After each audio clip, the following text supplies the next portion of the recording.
Hello and welcome back. It's been a while since I've said this in a non-gaming stream, but welcome back to Fandomology, where fandoms collide. I am, of course, Paul, just Paul. I am no longer going by Master, so yeah, just plain old Paul. And I do have to right off the bat thank Mr. Baron Norman Tag, who now runs the channel Baron Norman Tag's Fandom Legacy. He was gracious enough to let me have back the Fandomology name, and he took that name for himself.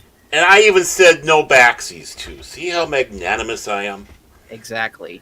And this guy, someone just popped into the background here. I'm going to bring him in. And I believe you have a certain theme song for this guy, don't you, Baron? Something about him being the devil? Oh, Phil, he's a devil, he's driving us insane. You talk about that one? Yeah. Yep, that's it. What's up, Phil?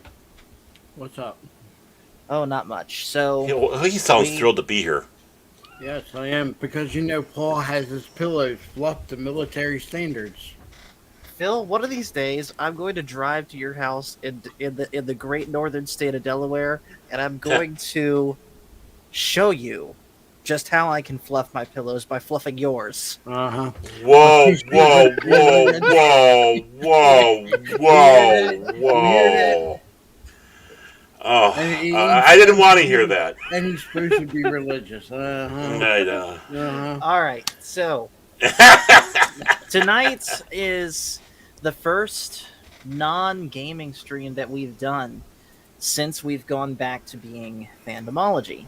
And so not only are we going to talk about the topic on hand tonight, which is, can a piece of entertainment be overhated?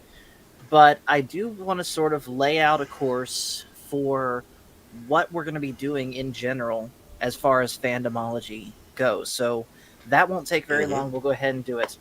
So in the past, you guys know that I have done a lot of movie reviews, and those oftentimes took up the slot of the Sunday stream because it was Sunday. I wanted to stream something, didn't have anything to talk about, so let's watch a movie.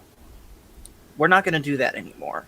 We will still do the movie streams, but I want to set aside the Sunday streams to be more open-ended, where we will go into a certain topic like the one we have tonight and just give our thoughts on it. And we'll save the movie streams for any other day in the week. Also, this coming Tuesday Night Trek will be coming back. We will be going back. Yep. Now, I know people are still burned out on, Picard and burned out in Star Trek because of that, and that's fine. I'm fully prepared to go it alone on this stream. I never heard of it. Yeah. So, we're going to pick back up where we left off with Deep Space Nine Season 2. And Michael doesn't know this yet. But Animation Friday is coming back too. And we are going to go back to cover Transformers Generation 1. Ooh, Transformers. So, just a couple different things we got coming down the pipeline. With that said, let's go ahead and get into the question of the night, which is, can a piece of entertainment be overhated? And right off the bat, I want to make a very important distinction here. When I say overhated, I am not saying underrated. There's a difference, at least in my mind. Where for something to be underrated, to me that means that something, for whatever reason, is just not getting the attention that it's perhaps deserving of. Whereas something that's overhated, it does get that attention, but it's seen in a bad light, deserved or otherwise, but yet that's all that people focus on, is the bad, and they sometimes blow it out of proportion. So that's what we're going to talk about tonight, and we've each got our own different examples of what we think is overhated. Heck, you guys have seen my two examples that I'm going to use. Baron put it in the chat here, hashtag Justice for Star Trek 5. And, I did that for you, Phil. And of course, y'all know, anytime someone mentions Star Trek 5, we gotta play the clip. Excuse me, I'd just like to ask a question. What does God need with a starship? I said, what does God need with a starship? Jim, what are you doing? I'm asking you a question. But in general, can a piece of entertainment be overhated? I say that yes, it absolutely can. But what do you guys think? And Phil, you can go first on this one. Well, I hate to say this about my growing up in my generation. Today's heroes would be tomorrow's villains. And what I mean by that, and Baron can probably remember, the Cassidy brothers. In the Yeah. beginning, the first Cassidy, the one who played in the Partridge Family, couldn't touch him. His popularity was so out there. It was up there with the Beatles popularity. Within 4 years, couldn't nobody wanted to touch him with a 10-foot pole. That's how quick people turn. In acting, again, I'll use somebody from the 70s. The man who played John Boy in the Waltons. Mm-hmm. Everybody praised his acting ability on television.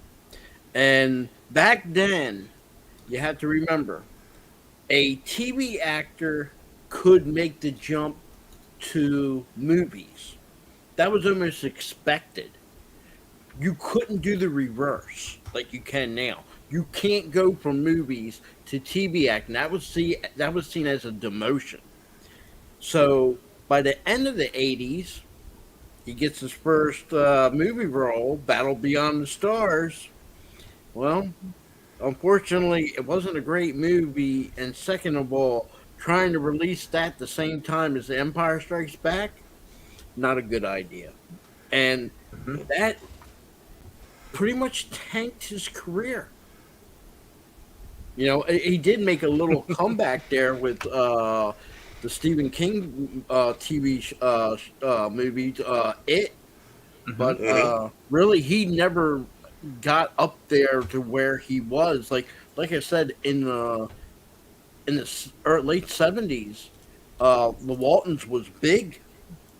And like I said, his acting ability, people were praising him. They were putting him up there with Burt Reynolds and everything. Wow. Right. So we used to have I hate to say this, but it's true. We used to have this thing that we would create a superstar, be it movie, TV, or music.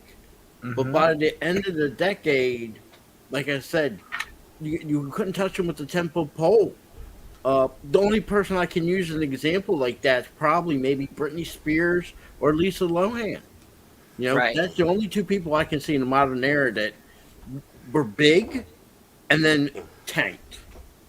So, real quick, I want to say hello to Salty Traveling Sea, welcome, who says, I'm just here for the opening bar and hot takes. He also says, Battle Beyond the Stars, which I've never heard of, was a textbook example of how to do every single thing wrong in trying to copy Star Wars. Wow. You've got me curious now, Salty. I'm gonna have to look this up. No, Paul. Okay. All right, Phil. How bad? Be honest with me. On a scale of 1 to Caddyshack 2, how bad is it? It's equivalent to Caddyshack 2. No, I wouldn't say that. Yeah. For me, I would say, and I saw it at the movie theaters.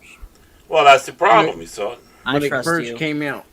I mean, we all remember what happened last time I saw a movie that bad, because I am angry, and I'm angry with this gentleman right here because he tricked me into watching a terrible movie. I tried to warn you. I tried to help you. We told you. Right? That clip never gets old. All right. In my defense, and I will say this one last time, you had to see Caddyshack 2. You can't look. It's nice to get other people's opinions. It's nice to get other people's takes. Salty But saying to I should watch understand it. how bad something is or how good something is, You yourself have to watch it. Yes. You can't go by. Look, if you went by the critics, even back in the day, Siskel and Ebert, you would never watch Star Wars. No. Because they didn't like Star Wars. Mm-hmm. You know? So if you're going to go by, well, the critics or whatever they're using to judge, you would never watch Star Wars by doing that. True. We know what Rotten Tomatoes is and how that can be corrupted.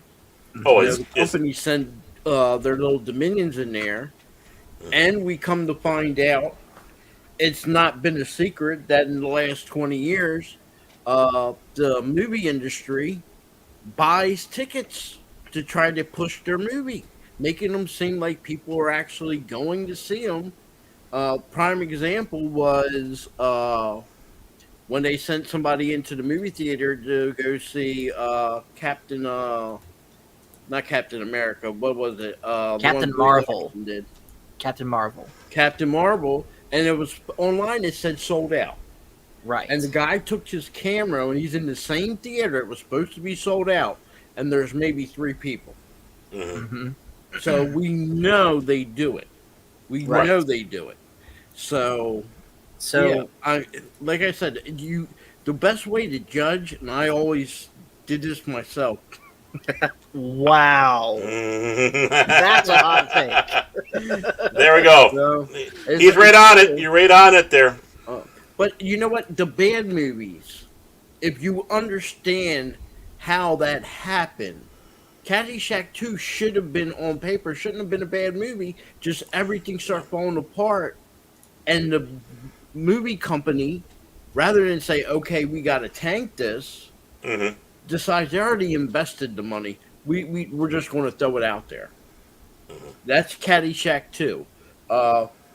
People say Star Trek 5 is not the worst Star Trek movie. That's Nemesis. I'm sorry if you go by the money.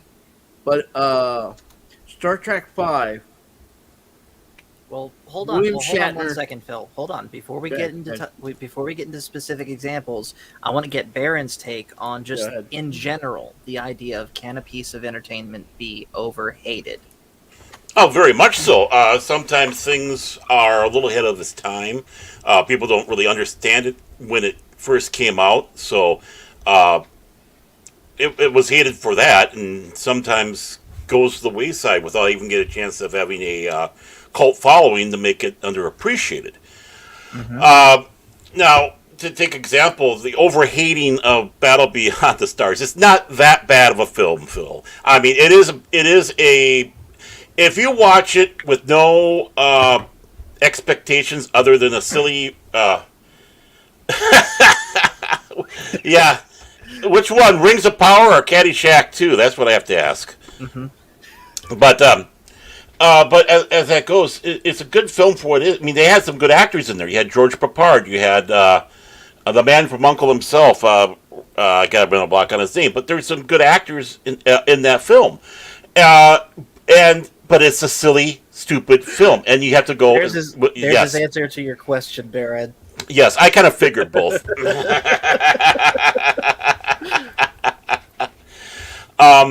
But yeah, I mean, there's films that sometimes I think the reputation or the urban legend, I don't know if that's the proper thing to say, urban legend, but basically the reputation that precedes it, people won't give something a try because it's just been dumped on and heavily dumped upon, and the people feel that if they watch it and admit that they watch it, that they're going to be insulted because that's all they ever hear people say about people who watch those films. They're just stupid people. They don't know anything.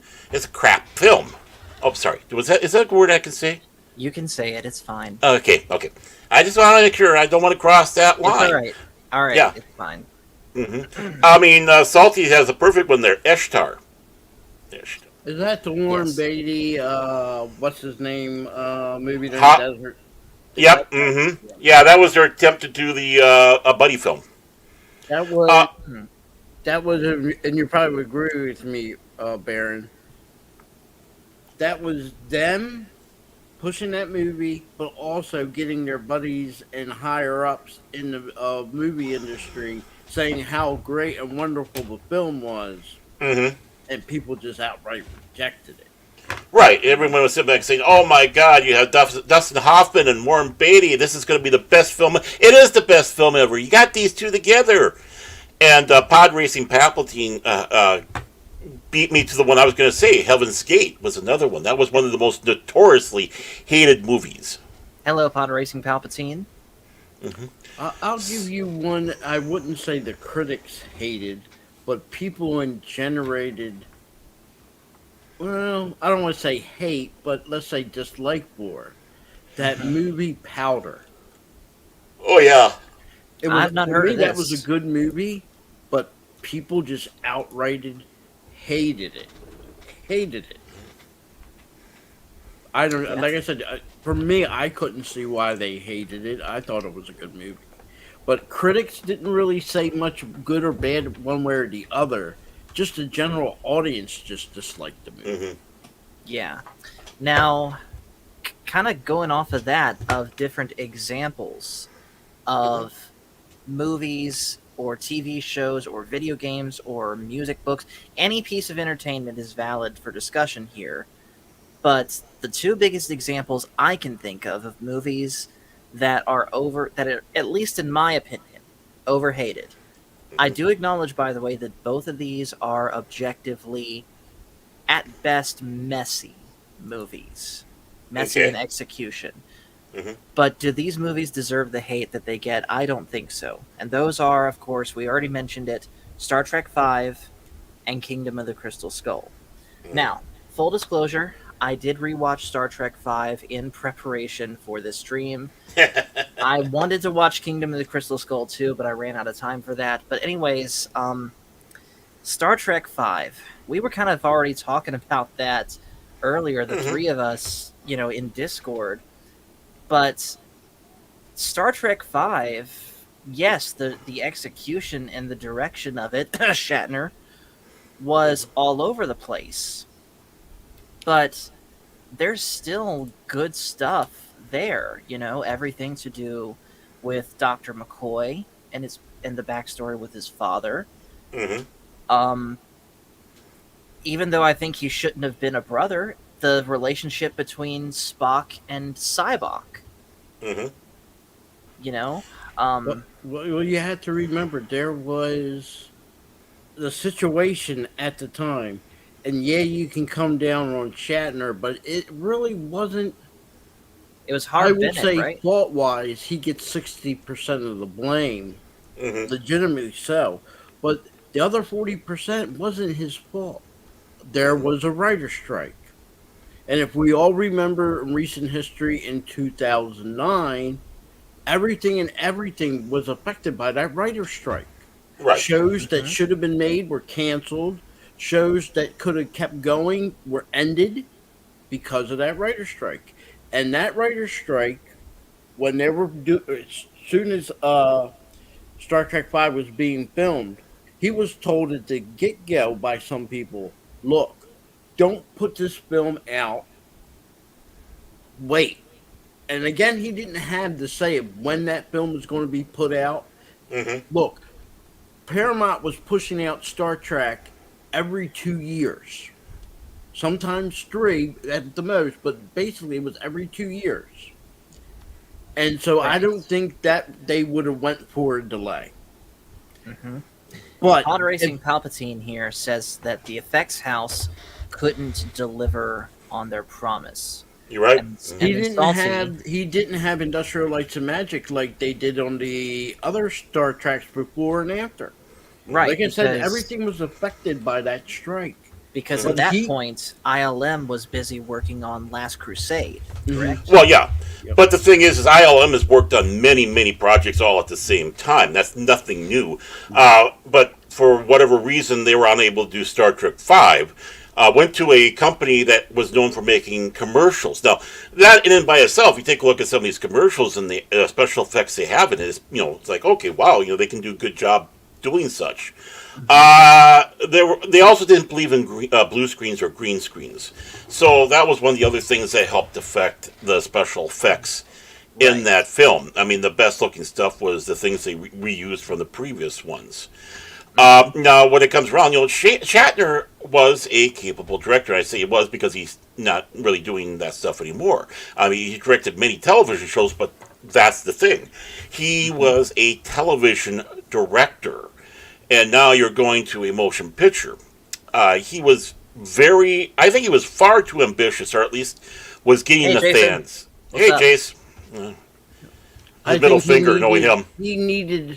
He definitely needed the writers that was there for Star Trek 4 and for Star Trek 6. And He didn't have speaking of them that, ready. real quick, Salty said Star Trek V was disorienting and disappointing to see live in the theater. It was way too much comedy, Mhm. and Star Trek 4 almost crossed that line as well. I can definitely see that case with Star Trek 4. You know, that one shot of Spock mind melding in the water with the whales. That it makes sense, but at the same time, it's a visual that could come off as like the wrong tone for a more serious Star Trek movie. Right. I mean, they were wanting to do a lighter film with Star Trek 4 because of how heavy things were. And Star Trek is known to have its lighthearted episodes as well. Oh yeah, But as that went, Shatner decided he wanted to play comedian as well and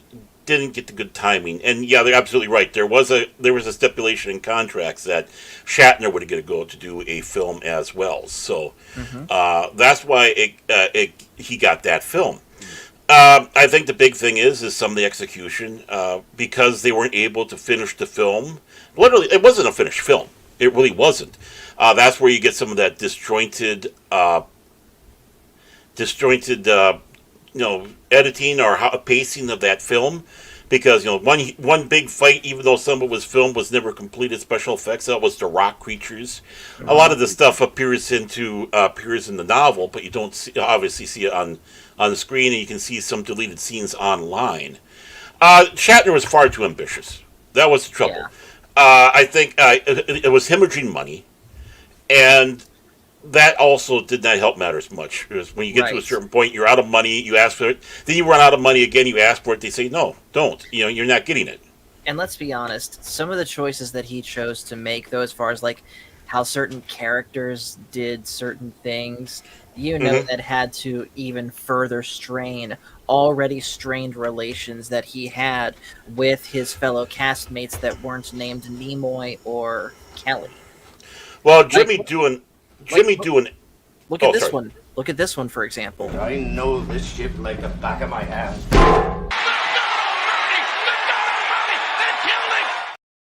Ignoring Jimmy- the Jim Ross stuff, look at his face as he was saying that. He just looks so out of it. Like, I can't believe I'm saying this and I'm about to purposefully bump my head against this and knock myself out. Well, you Hey- don't know if that was the first take or the 100th take. And if that was the 100th take, that actually made it in there, Well, Jimmy Doohan did publicly state he hated that scene.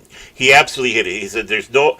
How is this in regards to Scotty? Scotty wouldn't do that. The joke misses because you can't see Scotty doing that. You can see somebody else. Some of the stuff that Chekhov does. You can see that because Chekhov's a big talker. But for Scotty, we all know he's such a competent man and been going over the ship like you can't believe. It not something you can actually believe. And again, it was that forced comedy. Let's get a little bit of that forced comedy in there. Yeah. We got to have a little bit laugh and Like, Captain, I believe we're too heavy. Yeah. Probably too many marshmallows. yeah. There's another one right there, kind of a cringy line that'll be on that. So But then again, you have to remember these are writers. All right, when there's a strike, you have to understand all your movie industry is unionized. So if it's a unionized film set, writers walk off. Guess what? Everybody walks off. You can't cross that picket line. So not only are your writers and producers affected, that affects your whole movie. So, like I said, if you're looking at Star Trek 4, and you can see the writing is there. You can see Star Trek 6, the writing is there. Star Trek Five, you're working with, I hate to say it, B team writers. So Mm-hmm. you got a B Yeah. team movie. Your script is not going to get better. You can only expect it to be.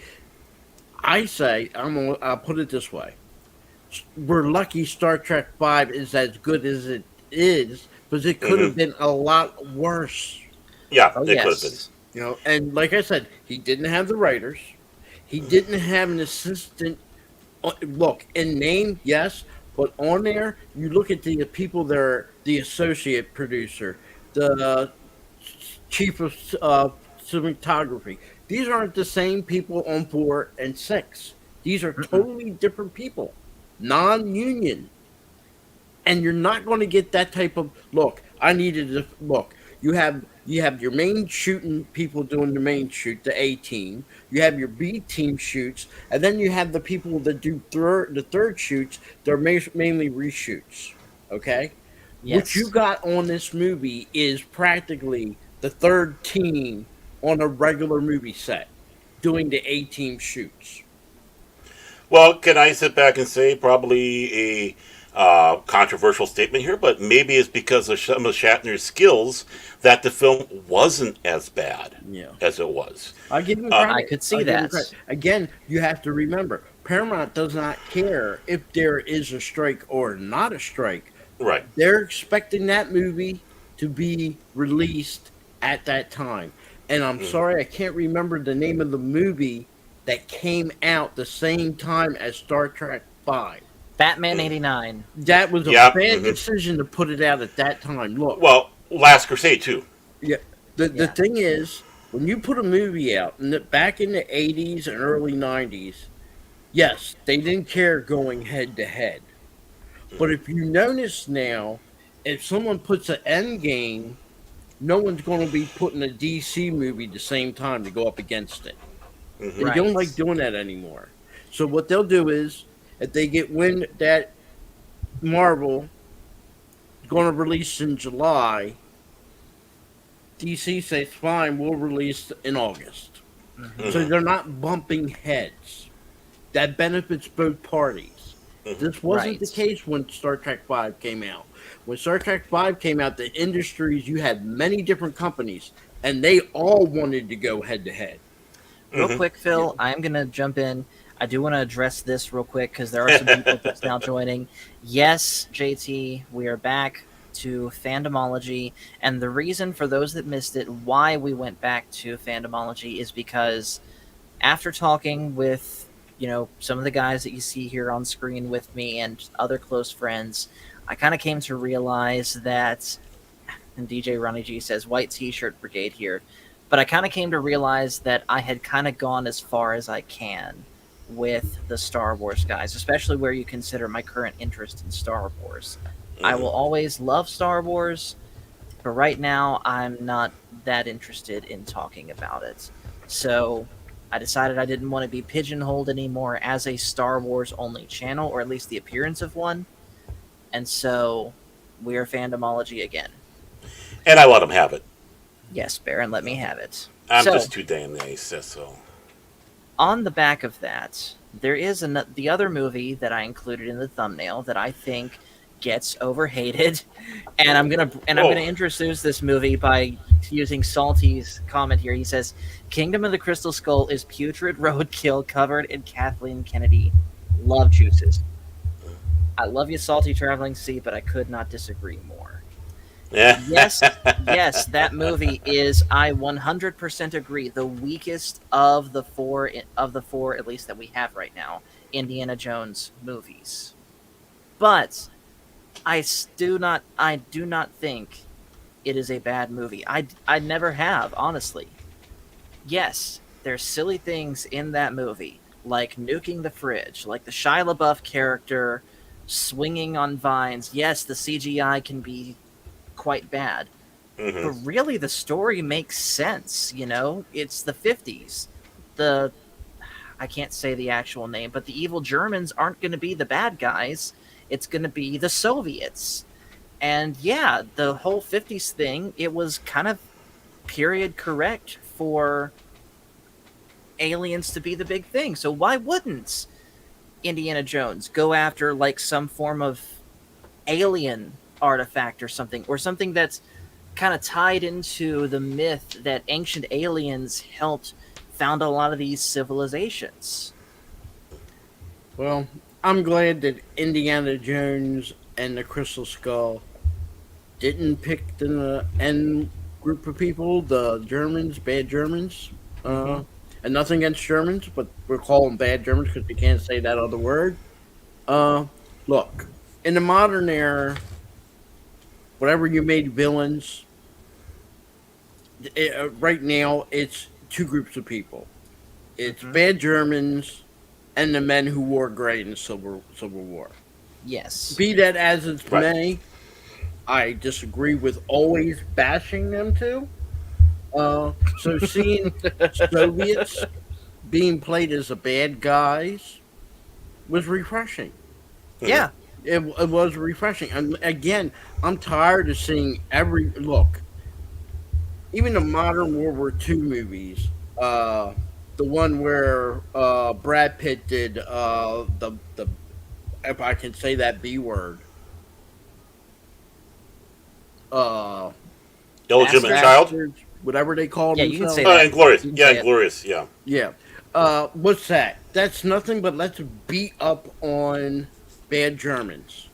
Okay. We've been doing that for 60 years now. I mean, they say it right in the movie. My name is Lieutenant So and So. Our main mission and only mission, killing. You know the word. Yeah. National And Socialists. then you get Django. What was that? The same thing, but reversed. Instead, it's bad gray guys. Then you Yeah. get the one with Kurt. What's his name? I can't forget the guy Kurt from Russell? not Kirk Douglas, the other Kurt. Kurt Russell. Kurt Russell and Samuel L. Jackson in the seven. What they call it? The seven. The Hateful Eight. Yeah, the Hateful Eight. Again, what's the main theme? Bad gray people. Bad people in gray uniforms. You see my point? Mm-hmm. You know, it's like nobody else can be bad. You know? Yeah, I do agree that just seeing the same two punching bags, we'll call them, it does, from a variety standpoint alone, it does get old.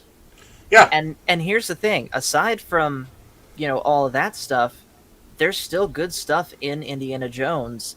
Harrison Ford, I'll be honest, he looked more convincing. I know it was like, I don't know, 7 years or so separated from the two, but Harrison Ford, who was allegedly 65 when Kingdom of the Crystal Skull released in theaters, he looked more convincing as Indiana Jones at that age than he did as Han Solo in Force Awakens. Well, that's simple because he likes Indiana Jones. He doesn't like Han Solo, so he put more effort into. That is true, but you also have to consider he was in his 70s. Anonymous said the first thing he said. Oh yeah. Okay, all right. In the remake. Let's be clear. They're not Chinese. They were North supposed Koreans. to be Chinese, but there was a lot of hoopla there, similar to what happened into Top Gun Maverick, and they went back and changed it from the communist China to North Koreans. Right. Which still works. North Korea has no way in 1,000 years the ability to come across the Pacific Ocean and invade Washington State. Maybe That's not true. in real life, Phil, but I think that's one of those things where you just got to suspend your disbelief. Yeah, no. That's suspending it too much, right there. But I will say this: in the original Red Dawn, that is very realistic for the times.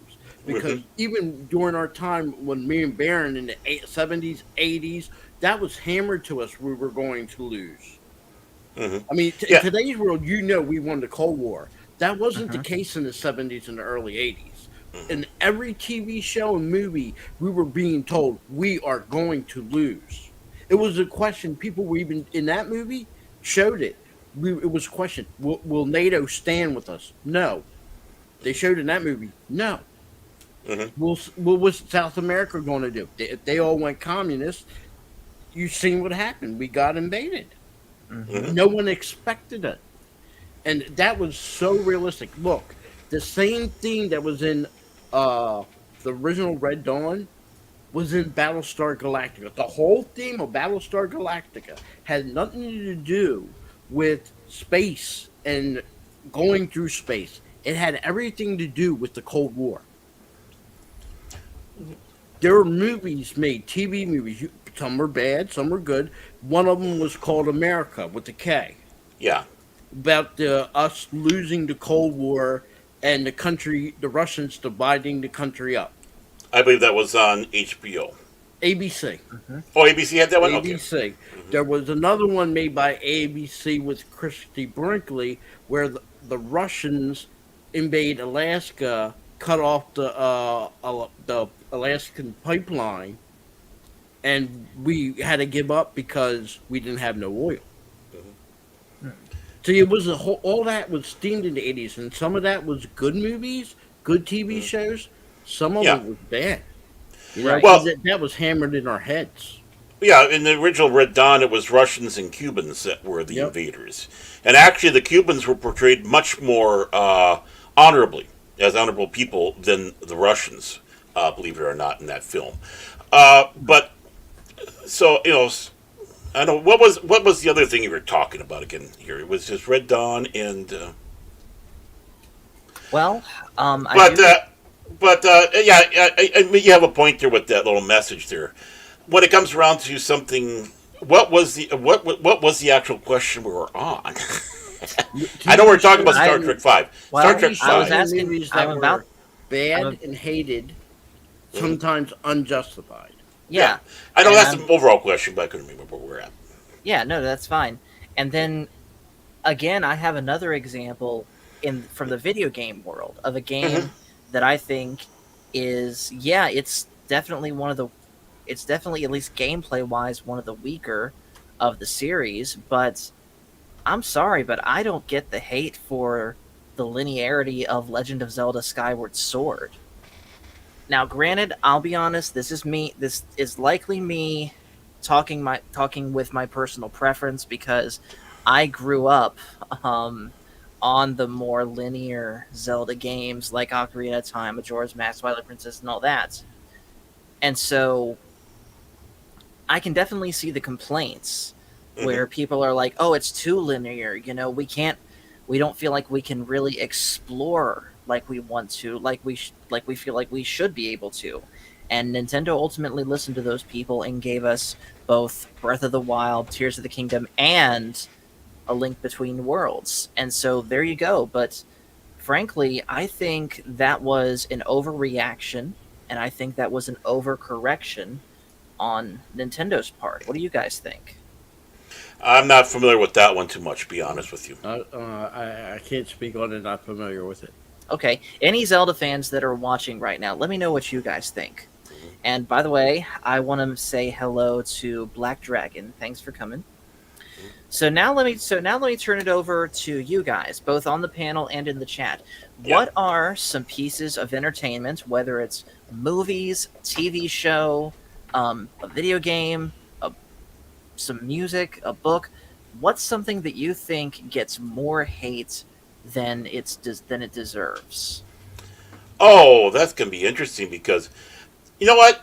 Let me hit one TV show, and it's kind of out. It's I guess you could still stay as in the pop culture because it's a bit of a fantasy show. Because it was from that era of basically surrealistic TV, which includes, believe it or not, Green Acres, but a lot of those shows with those in the '60s there, and that would be My Mother the Car.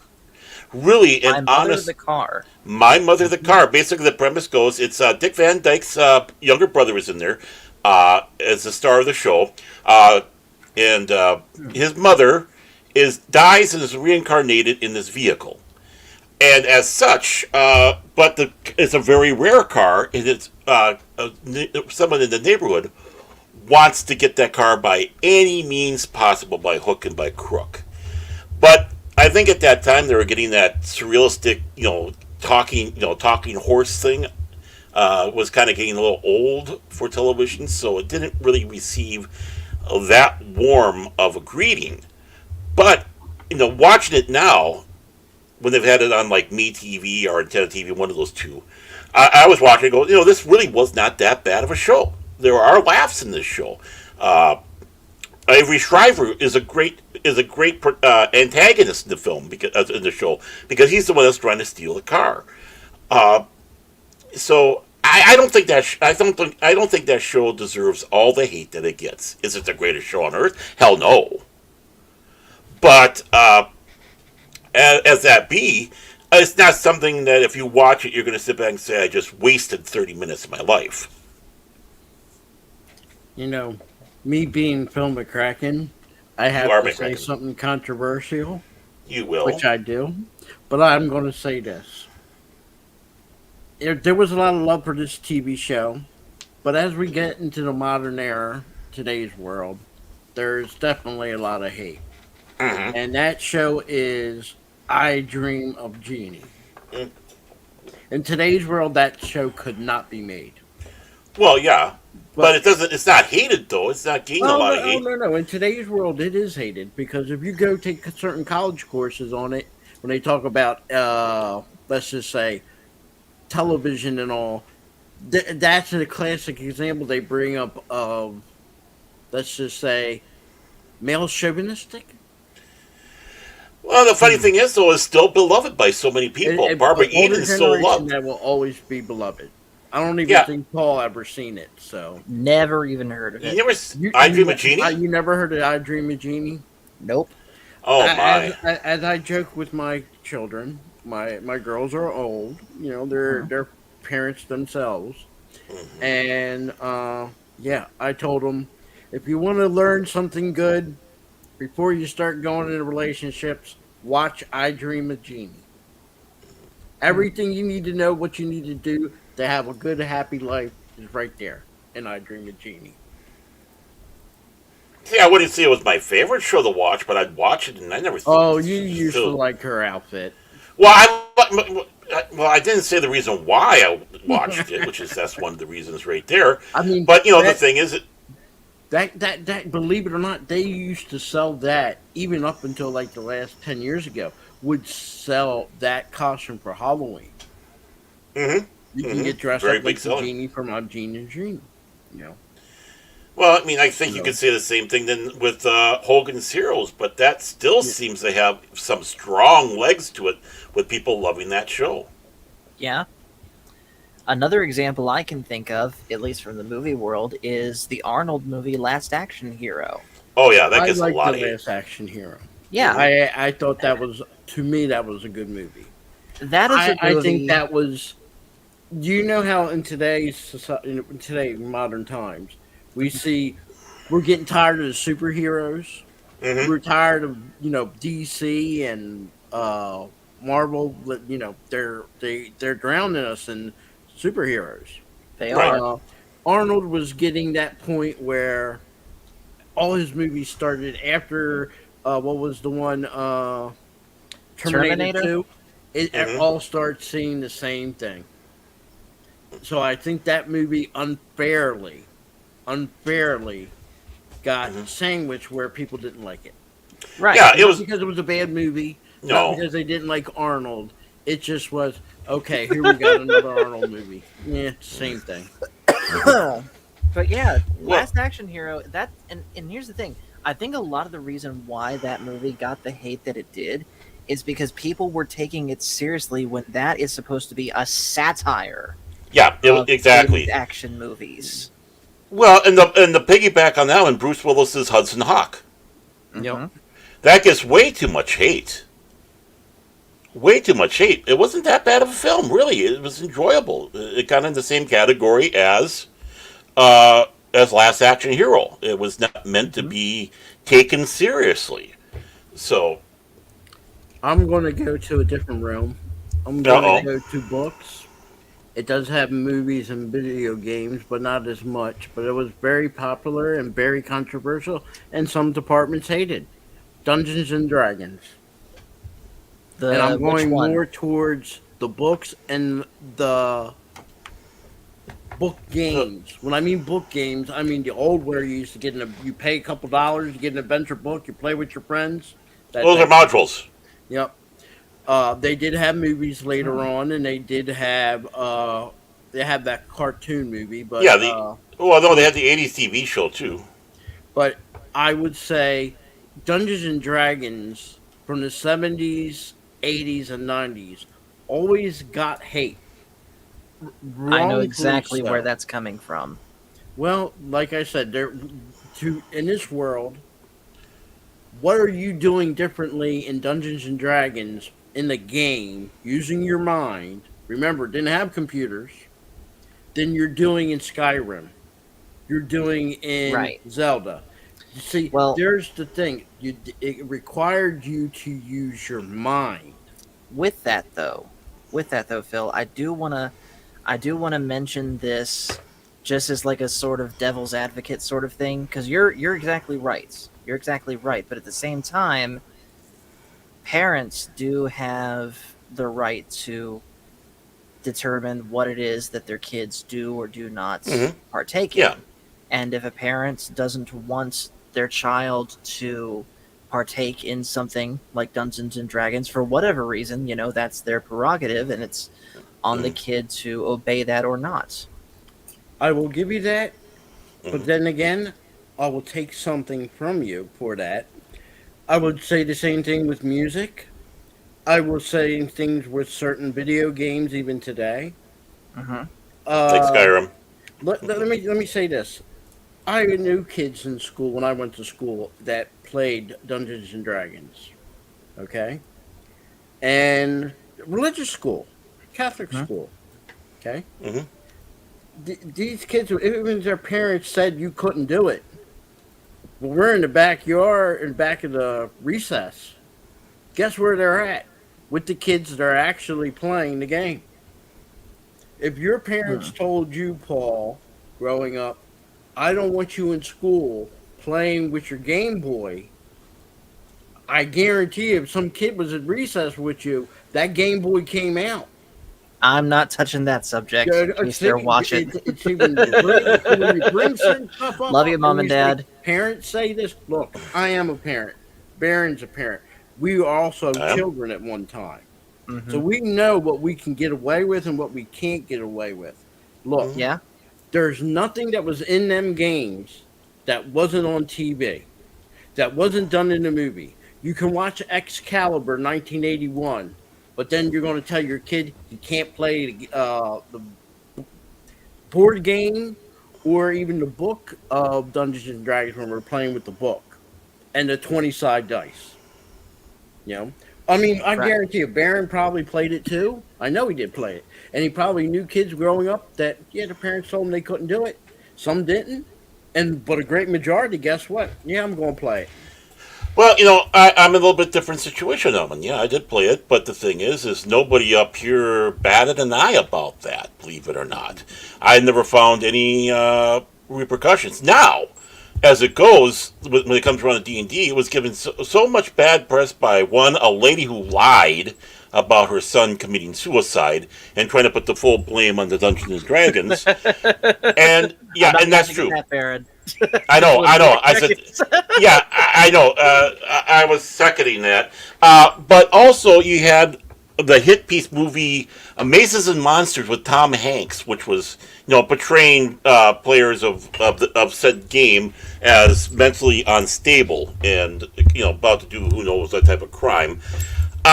Then you have, of course, of the 60 Minutes hit piece. That was completely a yellow journalism piece, completely on purposely going out there and taking things out of context and demonizing something that should not be. Which is why I always sit back and say, never trust the press. Always verify these morons because if they're going to do that about Dungeons and Dragons, what else are they going to do? So, but for me myself personally, I really never got any backlash on Dungeons and Dragons. I mean, I'm a conservative Lutheran. Lutheran Church Missouri Synod. Up here in Minnesota, my neighbors that got me involved in D&D were Catholic, uh, and all of us just got around. It was just this playing make believe with rules, and none of us ever thought about going to the dark side because we're playing it. On the contrary, Hmm. the game always encouraged you to try to go towards the good. I mean, yeah, you had options if you want to play a bad guy, But when it came around to sanctioned play and other things, they always encouraged to have you at least in a neutral zone, if not to good. So not to play somebody evil. There was, and you Right. have to be given context to time, even in the 70s. Mm-hmm. Just because you watched a movie, Exorcist, didn't believe that people were going out and thinking, well, some people do believe in it, but some people, no, they don't believe in it. But Right. just because you watched the movie The Exorcist Mm-hmm. doesn't mean something evil's going to happen to you. You know, more times than anything, the worst person that can do something to anybody is yourself. You Or know, Phil the Kraken. you know, hey, hey, Yeah. there were parents saying, "Hey, Bill you're, is the pushing I man. am the pusherman." Hey, there were some people. Oh, you're not going to go see Alice Cooper. No, with that crazy stage of his and what he does and craziness. And that, lo and behold, he's probably more religious than any of them that were complaining. Mm-hmm. Or need I remind you of the Moms Against the Music of Kiss? Yeah, Mm-hmm. they can. Hey. And I can nowadays, understand that one. that what was it? Knights in Satan's service. Yep. Okay. Knights and I heard Kings in Satan's Service was the other one. Yeah, Yeah. I've heard both. Yeah. Look, I know some people they're overly religious, and their rules are what their rules are.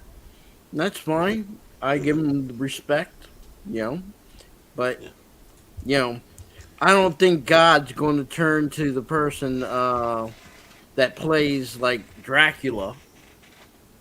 Remember the guy who played Tarkin and the guy who played Count Dooku? They played in a movie, couple movies with Dracula and the guy that hunts Dracula. Von Helsing Yeah, and more than a few. Yeah. and would you say that Christopher Lee is the devil? No. No. Okay, just because you play a part in a movie does not mean these. But see, I would say my generation, we pigeonhole people. The guy who played John Boy, everybody would think that's how he really acted and was.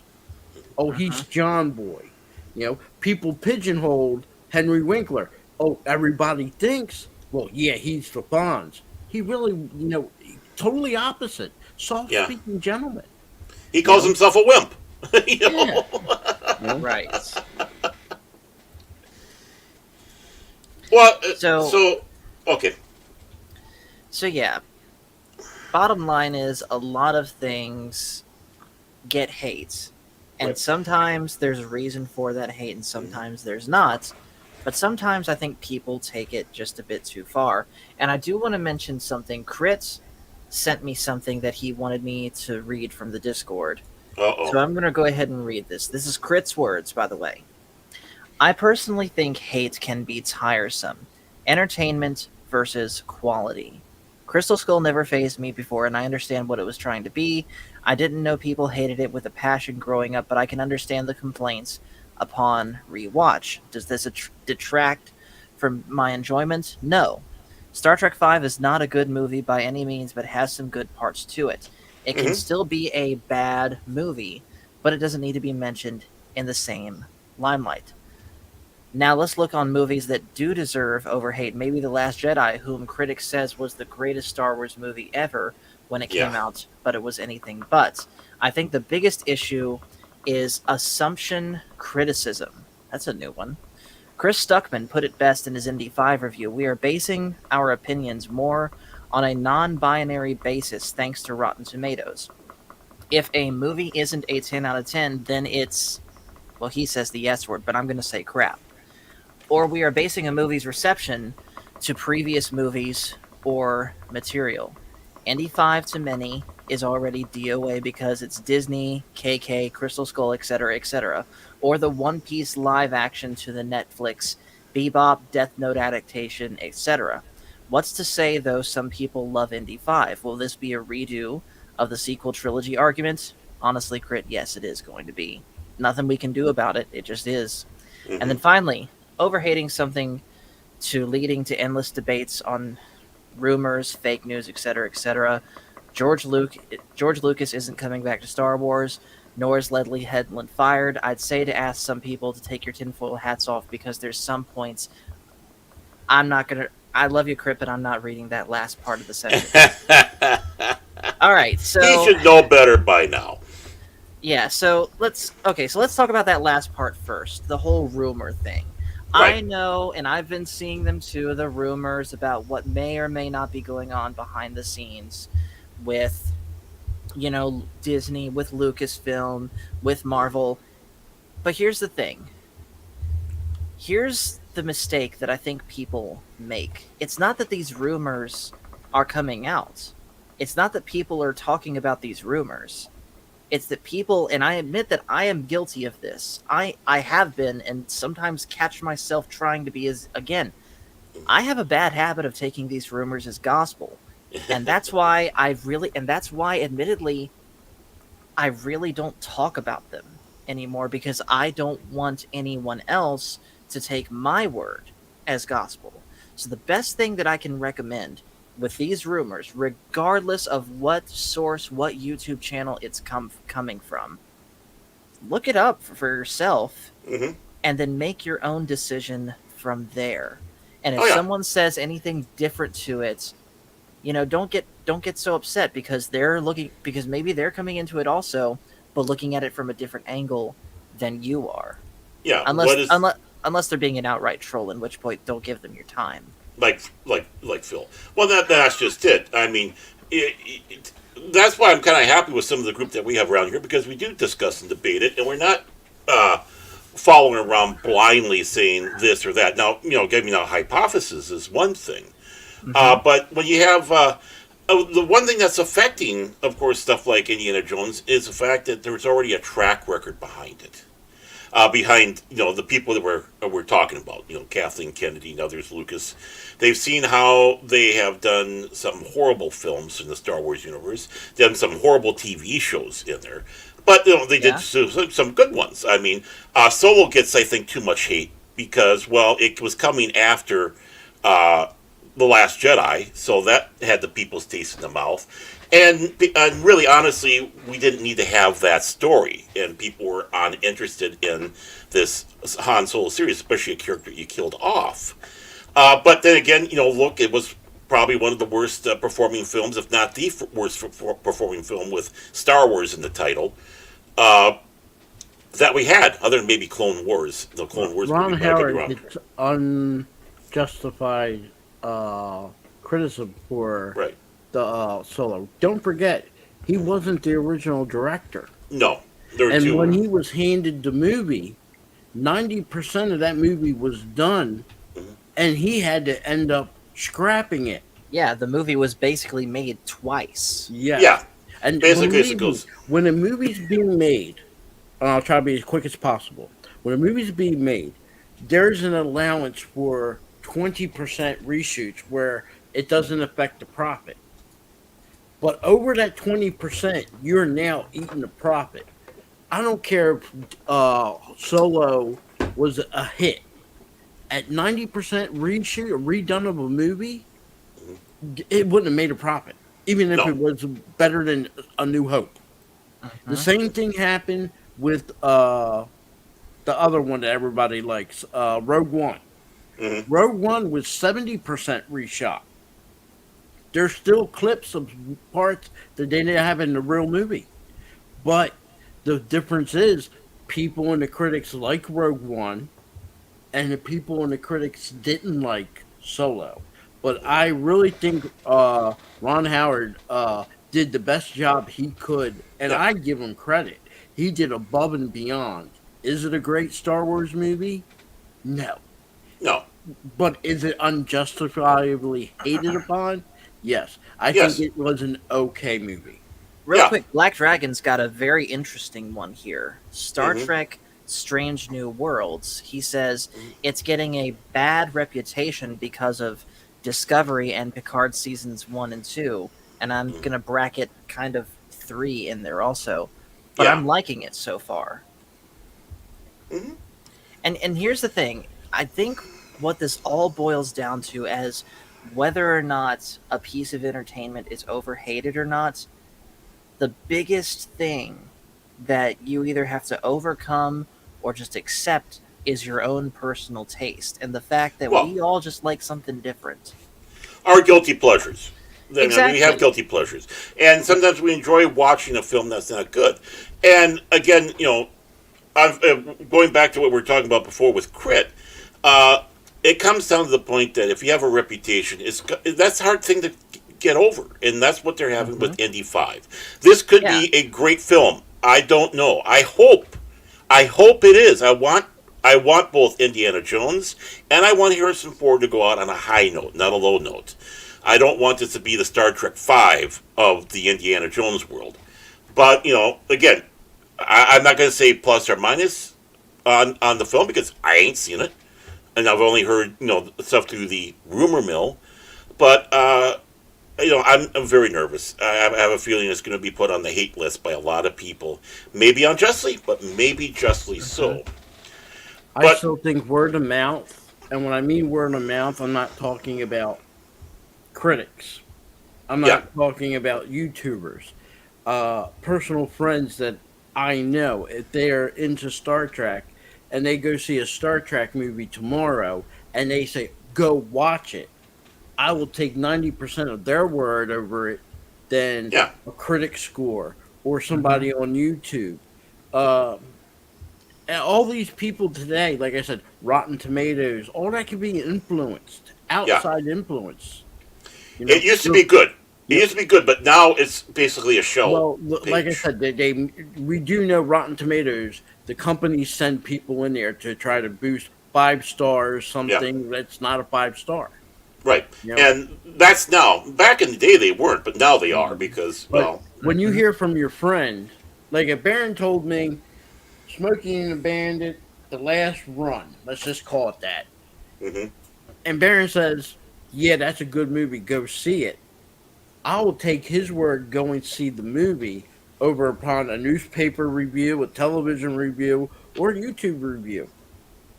I will take that leap of faith, but I also would take his a leap of faith with him if he said, "Don't go see that movie.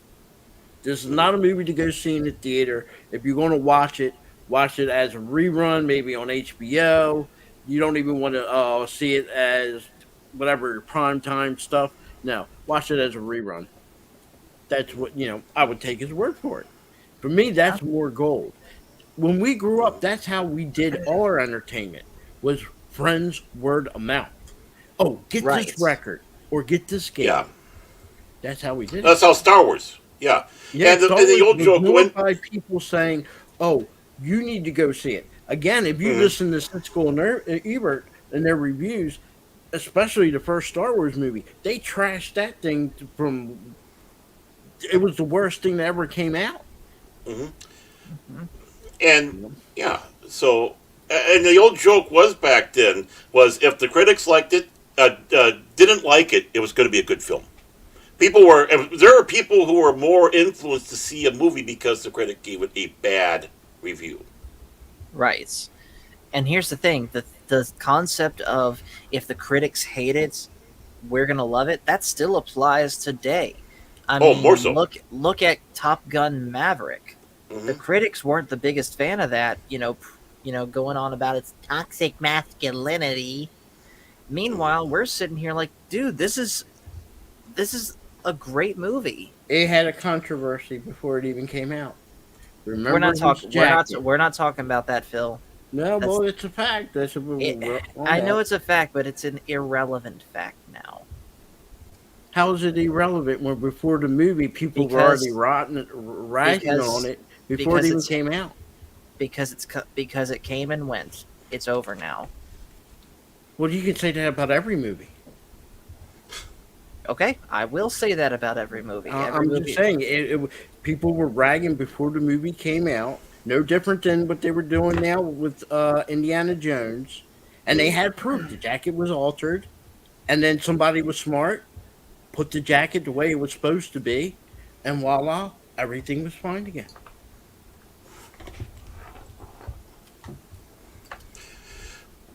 Okay. So Where anyway, are we? Where are we with this conversation now? we're still just thinking of different things that. Well, let's go back. I'm going to go take a step back to Dungeons and Dragons. I'm not talking about the recent film, but the 2000 film, and that one gets a lot of hate. The thing is I think why a lot of people get some of this hate for this is expectations.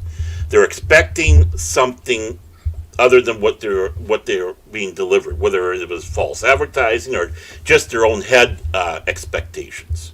And for me, Dungeons and Dragons 2000, yes, it's not a great film at all. Yes, it's a cheesy film, but it reminded me more of me being part of the games, doing modules in the game, playing D&D, where you think you're going out like you're an Excalibur, but really in all reality, you're going out there like Monty Python and Holy Grail. And that's how that movie responds to me. It's like, you're thinking you're going out to be this great, but really it's not, it's, but it's a guilty pleasure. It's hated on. It gets hated on by a lot of people, and it's like, well, just watch it in this context. Don't go in there with this high hopes, which I think was one of the things that really hurt the Phantom Menace. Yeah. Fans were led to believe that film was going to be greater and grandiose than it was. That we're going to see all these Jedi fighting, Darksiders, big lightsaber battles, all that. Which we did eventually get in episode 2, by the way. Right. Yep. Episode 2, and we did see that there, but it took. But they were expecting it for that first one, and there was so much going around. And of course, at that time, the internet was still rather new at that time, but there was a lot of things going on and about with rumors and such what this film was. But it's like, no, it's going to be the same old 3-planet process. We're going to go. We have 3 planets: Tatooine, Naboo, and Coruscant. Just like we had before. It was, it was Hoth, it was Bespin, and then Dagobah. Endor. Yep, and then Endor. That for Return of the Jedi was Endor and the Tatooine, and what was the other one? Tatooine. Oh, and Dagobah again with that one. So if you take a look up till Episode 2, it was always that 3-planet system or cycle that they had. So people were expecting a lot more out of it than what they got. Real quick, just on that for a quick second, Baron. How much of that also were you thinking that people were like, wait, where's Luke, Han, and Leia? Why aren't we just seeing them? I'm going to be contrary to Phil, and we never encountered that. We knew exactly what this film was going to be about. We knew it was going to be a different era. We were told through the periodicals, Starlog, whatever it is that was out there, just George even talking, that no, it's not going to be like Star Wars where you're going to have, because that was a different situation. That was a time of rebellion where you had to deal more with the underground and the smugglers and stuff like this. And he was wanting, as he explained, to show the waning of an empire or a republic, which this was. So he wanted to see things more grandiose, more costuming, fancy costumes, and starting to see declining into that, colder empire that there was. That's why you had such sleek, shiny starships that the princess was flying around in, and various others. So a lot of us knew right off the bat that this was going to be something different than the original trilogy. If you remember, Baron, people that were, but you have to remember, didn't have internet like Baron said. It was magazines, news, sometimes radio. Oh, we did have some internet though. Yeah, but you have to remember, the people that knew were diehard Star Wars fans. Okay, the people that didn't know and were expecting, like you said, Han, Luke, and Leia, were the casual people that I'll go see Star Wars, but they weren't diehard fans. Mm-hmm. They were the ones that went there and got disappointed. But as far as I'll give you an equivalent. It'll be equivalent of going in '82 to a Kiss concert during a Creatures of Night tour, and you're not told there's no Ace Frehley, but you see Vinnie Vincent in makeup. Mm-hmm. That's pretty much how some of these people were.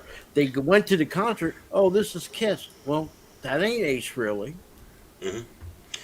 Same thing. They went to the Star Wars not realizing these are movies based upon before New Hope, not after New Hope. You know, Well, there was a lot of that, though, explaining that even in other what we want to call the average person would have on that. But the thing is I think they were expecting a more high action paced film, and it wasn't a high action paced film. that You know, was they had slow, and that was intentionally It was done more so. political. yeah, it was intentionally. Yeah, it was supposed to be political. Yeah, so they were expecting more action adventure than what they got, and no, what they got was a more political intrigue, watching a system collapsing type of thing. Why and how things for the second trilogy, or the original trilogy, came to be, and it was going to be through this prequel trilogy. Mm-hmm. As someone that sat back and said that, to appreciate Phantom Menace, you had to watch everything through, and you could see the payoff in Revenge of the Sith. And in many ways, you do. You do see that in there.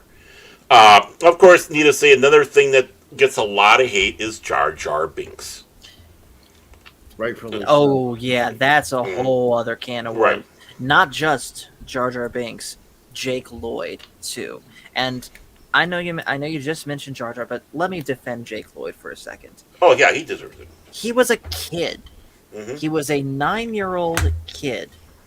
And you're going to get mad at a kid who, at least that I know of, had only been in one other movie. You're going to get mad at a kid for the cringy way he would say things like, "You're an angel."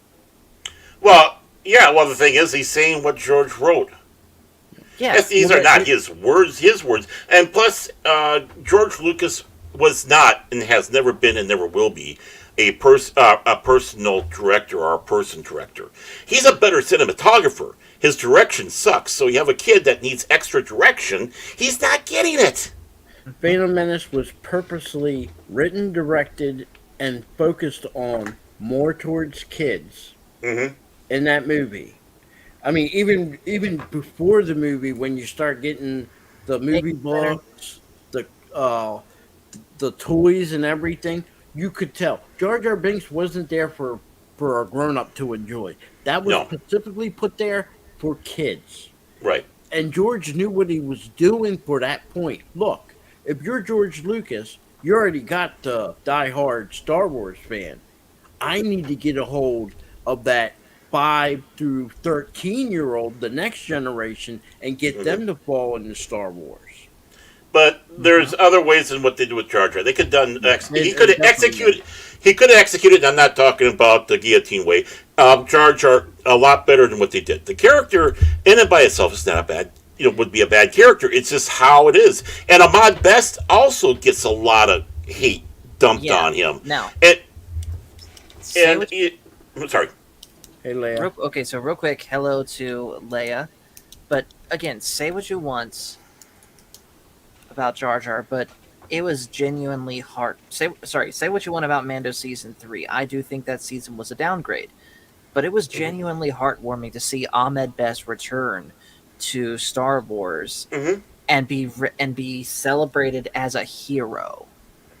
Well, I think a lot of people have turned around on Jar Jar, especially after the Clone War animated series.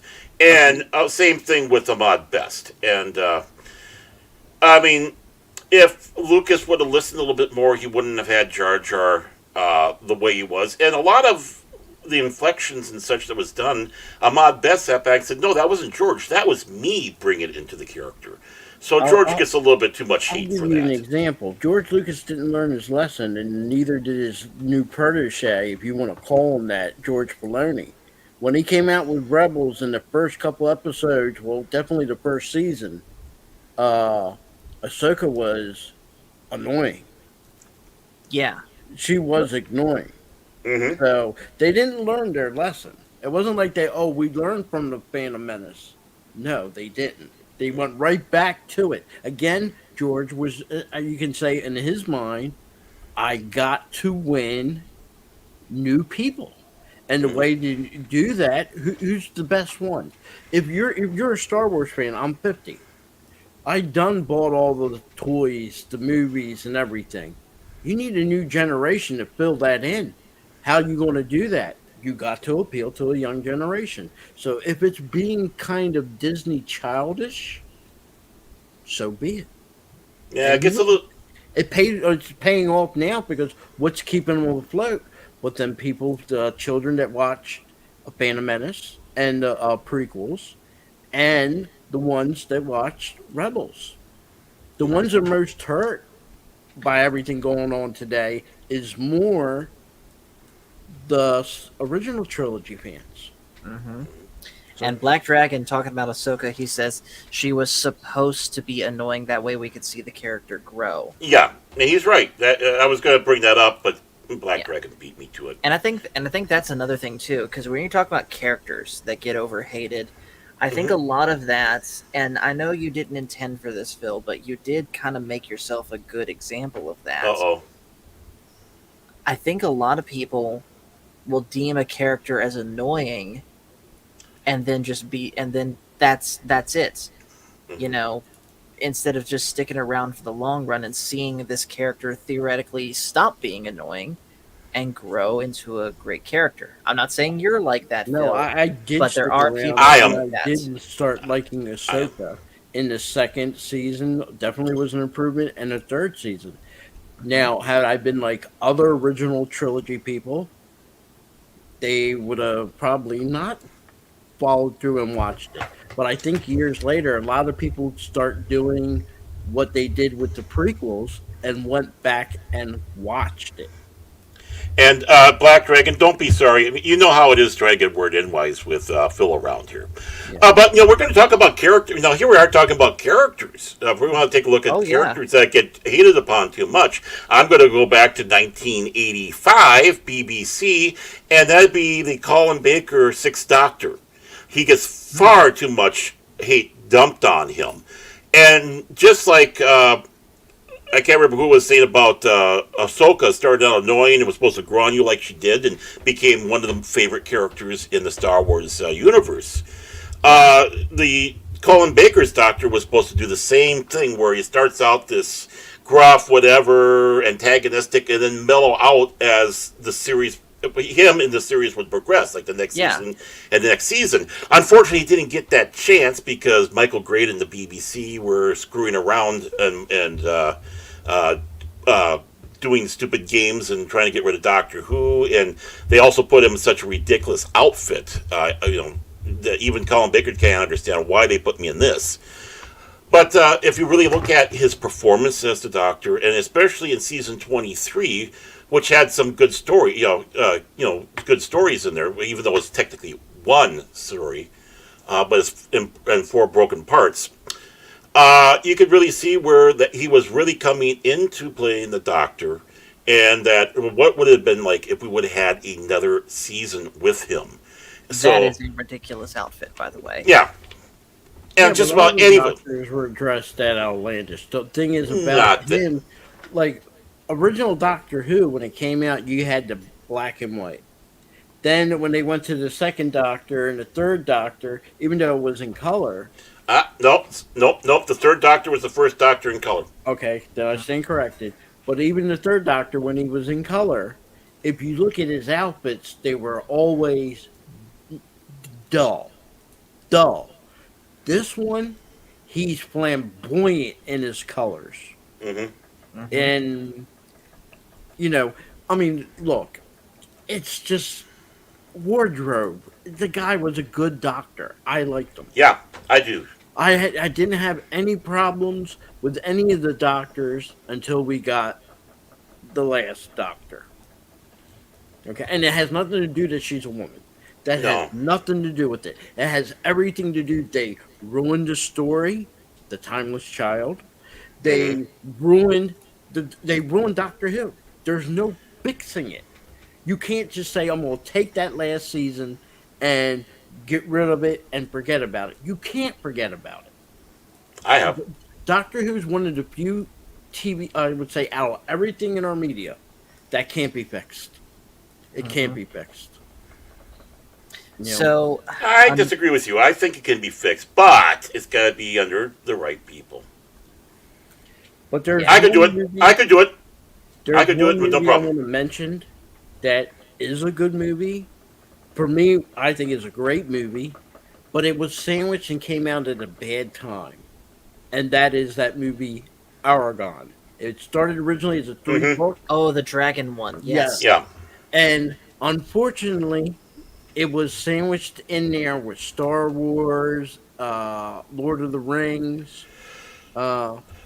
It just there's not look. Lord of the Rings alone killed it. I can tell The that right pie now. is only so big, and that was a movie that should have waited until the Star Wars and the Lord of the Rings were, let's say, not out of the theater, but towards the end where you can get an audience.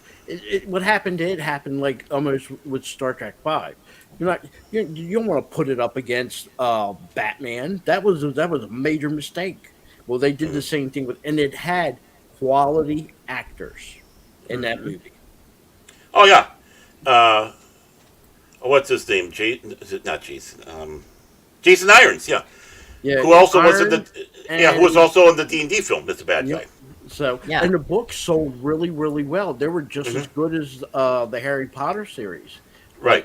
It just didn't generate enough money to verify. Let's do the second. Let's do the third. It's a shame, but it is a really good movie. Yeah. Jeremy Irons. Yeah. Jeremy Irons. Yes. Yeah. And Thank you. I was close. I got the Irons part. Well, and yeah, and the thing is, sadly, even the book itself isn't really necessarily enjoying attraction at all. Maybe it should. I mean, it should probably And give it credit in a our little bit more time consideration out there. for But what's the first thing people think of? for a book and a movie to come Hold out. on 1 second, Phil. Baron, is everything okay on your audio? You're cutting in and out. Yeah. Oh, it's probably my internet. Okay. Just Oh, my now. Stealing your neighbor's internet. I'm trying not to. Well, see, I put one of these dot system. These systems where you You're can. piggybacking. Well, the thing is so I can extend extend my internet because the router is on the other end, and then I got these, transceivers. Same thing So- I do. Yeah, and it was working fine. I don't know why it's doing it now. I gotta have to talk to some people, I think, and knock them over the head. The My only apologies thing about that. That I would like to touch on all right. with Aragon is that it was something that we all can say created from scratch, brand new, wasn't a remake or rehash. Mhm. Let's be honest, last 20 years, I'm not saying we haven't had rehashes and remakes. Even in the 50s and 60s, you had rehashes and remakes. Yeah. But since the 90s, it's become epidemic. There is nothing original. Nothing. Can you name me a movie that isn't a rehash or remake that I all have a doing? hard time with that. But that's sad. That's Well- why Hollywood. It's not just where they're coming at us politically. Forget that. It's just that they're not going. Oh, I'm going to create something. No, I'm going to bring back this show or this movie, and I'm going to redo it, and I'm going to alter it. That's what's killing entertainment. And then, you know what? Let's give this a chance for people to start looking at these things. And, I will do a challenge. Films that are hated and to be watched. And, Paul, you should see Battle Beyond the Stars. It's good, cheesy, fun. Don't go in there taking it serious. And you're going to be able to see exactly where, they're stealing from Star Wars. But then again, Star Wars took the concept that they were using, like the Magnificent Seven Samurai context of that film. And of course, Phil likes to bring it up all the time. Star Blazers. They stole also from Battle of Britain. Yep. And when you see the Battle Hall, not Hoth, but Yavin, and they start calling out Red Leader, Gold Leader, Red 5, Red 7. That was if you go see Battle of Britain. Well, that's from Dam Busters, actually. But they also that was brought up in Battle of Britain. That's what they did. Yep. So, but I'd recommend to watch that because it's fun. Because it's a Roger Corman film. What do you expect? That you have on there. The other one would be Star Crash. Now, a lot of people want to unjustly call that a Star Wars ripoff film when it's not. It's more of a homage towards the Ray Harryhausen films done in science fiction form. Even has Christopher Plummer as the Emperor of the Universe. Or Galaxy, or whatever. That was really super cheesy. Yeah, but you know what? It's fun to watch. You can appreciate what they're going and doing with it. And is it a great film? No. Is it a good film? Yeah, it's watchable. If you have fun, Some and of course, it gets movies hated. are bad that you just because they're bad, they're good. Like Exactly. Pirates. Batman and Robin. Right. And they get hate. So being that they're getting the hate, people don't necessarily take a look and enjoy this. If people would like to have things like Sharknado and that garbage today, well, then watch these. It's in the same way where you can sit back and have a good time. Maybe even do an MST3K riff on them. You know. And those are two films that get particular hate, especially the one from Phil McCracken, because he's a devil. I do have a list of hateful movies and TV shows that are justified. Star Wars, the holiday special. Yeah. Oh yeah. Seeing them trying to sing was horrid. The only good thing was the animation of seeing Boba Fett cartoon wise first time. Yep. Don't forget the two TV movies he had for the Ewoks. Oh yeah. Right. Those are all. Those I love those movies. Right. No, I can't. I couldn't. I saw them one time, and that was enough for me. They're not even included in my Star Wars universe. But look, for every director, every movie company, for every hit, there's 2 or 3 bombs. It happens. Well, Nobody hits a home run every single time they're at bat. So That is true. Yeah, they get some bad ones, and sometimes it's not about the movie, but it's when the movie is released. Sometimes when you put up a movie, look, if I am a CEO of a up and coming movie theater, and I'm getting ready to come out with my movie. Oh man, I knew he was. I knew he was the Ewok, but Yeah. I would never put my movie release up against anything, even Star Wars in its current state. I would say no. I'll wait a couple weeks before releasing the movie. Well, It's again, timing. yeah. But the thing is those films don't necessarily get the hate; they just don't get the recognition or whatever. But we're talking about stuff that is gets hated upon. People spit that venom out when they say it, and it's like, well, does that really, really deserve the hate? Well, Caddyshack 2, yes, it does. Well, Yeah, do you remember really. the premises of Caddyshack 2 when it started? It had all the makings of another good movie. Just that, what's his name? Rodney Dangerfield decided, nah, I'm not doing it. And Ted Knight was dead. Yes. And then you had, what's his name? Chevy Chase. He had to because he was contracted to do it. Yeah, So, a glorified cameo, basically. Yeah, I never but- thought Chevy Chase was that funny. I mean, he was okay, but I never thought he was that funny. No, I never thought he was that funny either. I mean, he had some good roles, but that gets hate, and it gets hate deservingly so. Things like Battle Beyond the Stars or Star Crash gets too much hate because, well, it's like, well, just relax and enjoy and have fun. If you like cheesy films, these are the cheesy films you will enjoy. Just don't take it serious. If you're going to go in there thinking this is, some grandiose piece, yeah, you're going to be disappointed, and you deserve to have a bucket of popcorn poured on top of you for it with extra butter. I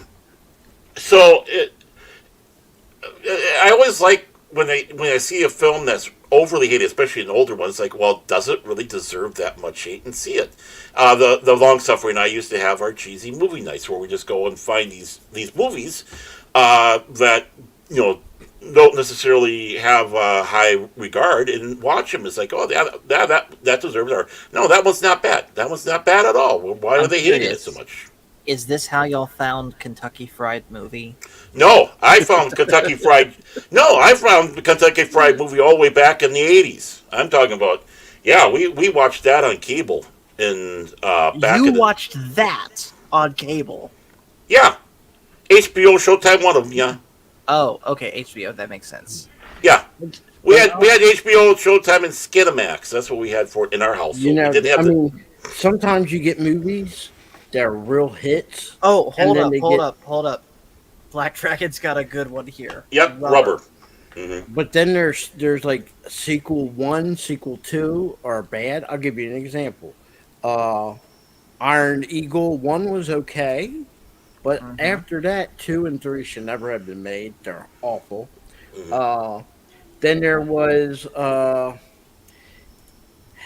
Iron Eagle was kind of a ripoff of Top Gun. Top Top Gun. Gun. Yep. And you had to remember, back in the day, movie companies did that. Yeah. Even with actors, they have an actor that somewhat looks alike.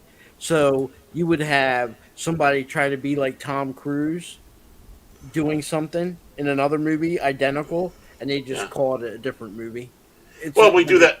It's still going on now. They call them mockbusters now. You know, I mean, even especially in the 50s and 60s, you had, people back in the day, a lot of people there is really wanted John Wayne and Clint Eastwood in a movie.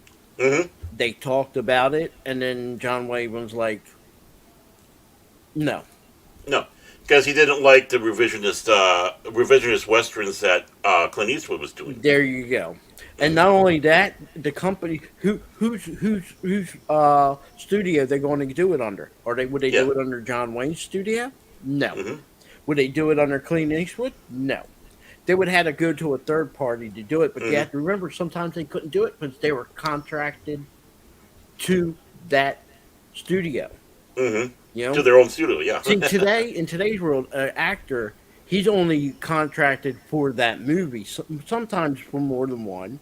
But in general, they can jump around to different movie companies at ease. They're like free agents. Back in the day, they couldn't do that. So, but then there's another movie, Delta Force. I don't know if you ever seen that, Paul. Ain't that based off what the TV show The Unit? Isn't that based off that book?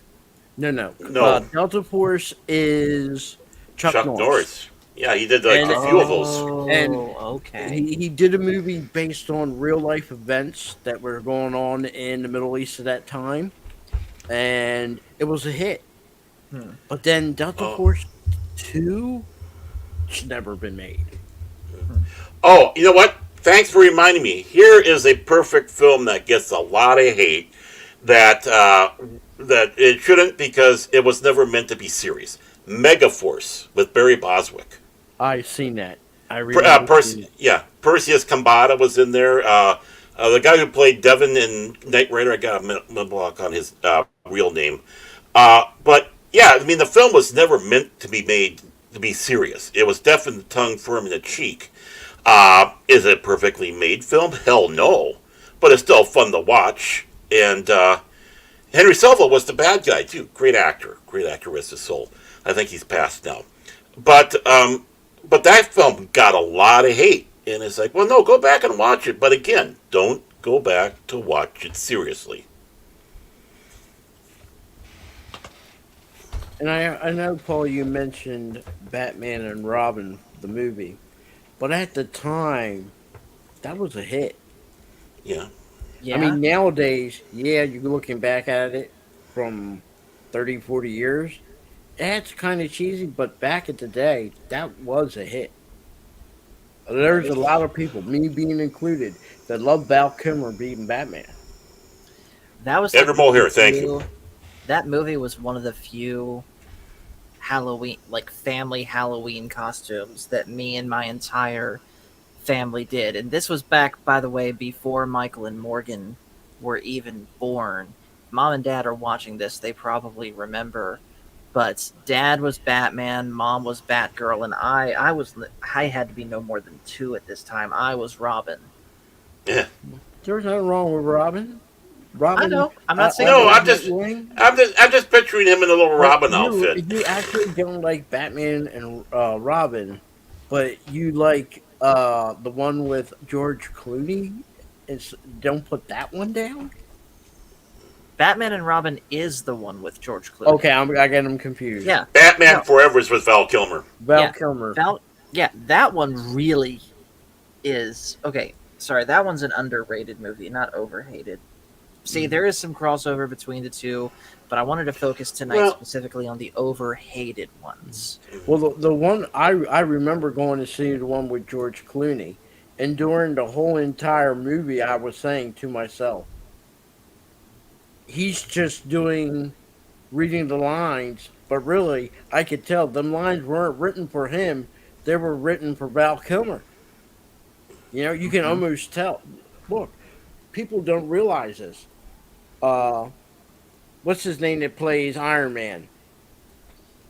Robert Downey Jr. He wasn't supposed to be Iron Man. That was supposed to Nope. be Tom Cruise. He was That too was short. supposed to be Tom Cruise. Think about that. And if you notice, if you've seen Robert Downey's acting before he played Iron Man, and then as he's playing Iron Man, he's playing his part. Yeah, he does a great job. But he's not doing it the way he normally acts in his roles. He's playing that part, even with his little smirks and quims, like it was to be something Tom Cruise was doing.